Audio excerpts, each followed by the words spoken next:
Hi, this is Marieta Oslanec, founder of ImmigrationBIz, and in this video we're gonna discuss checklists for your marriage visa. In other words, green card through marriage. So if you're applying for green card, this is a checklist of your spouse, American spouse, or the U.S. permanent resident that is actually sponsoring you. So what your spouse must submit are the following documents. If your spouse is born in the US, copy of your birth certificate, otherwise copy of your naturalization certificate, copy of your unexpired US passport. If you are permanent resident, you have to submit a copy of your permanent residency card. Now, if either you or your spouse were previously married, then it's necessary to submit copies of documents showing all prior marriages that actually were legally terminated. Also, you need to show the copy of your marriage certificate, of your current marriage certificate. Then passport style color photo of yourself. Completed and signed form G325A. This is the form for your biometrics. Same applies to you and your spouse, your foreign spouse.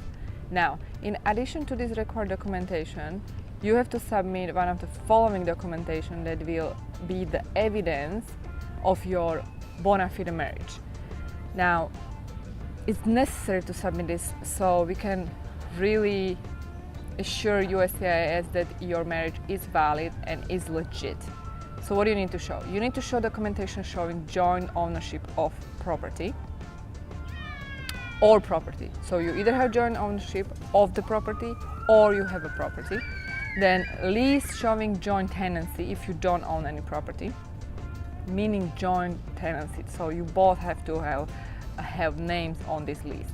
Documentation showing that you have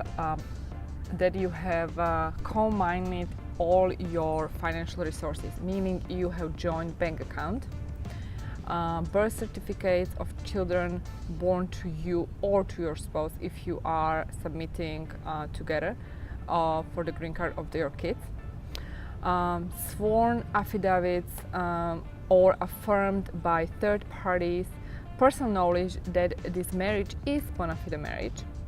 So for example, you can ask people that you know or friends or somebody to confirm and swear, and this is actually called affidavit, that they know you and they know that the marriage was done in a bona fide way, and there is no question about this whether the marriage is legit or not, or any other relevant documentation that will establish this ongoing marital relationship and union.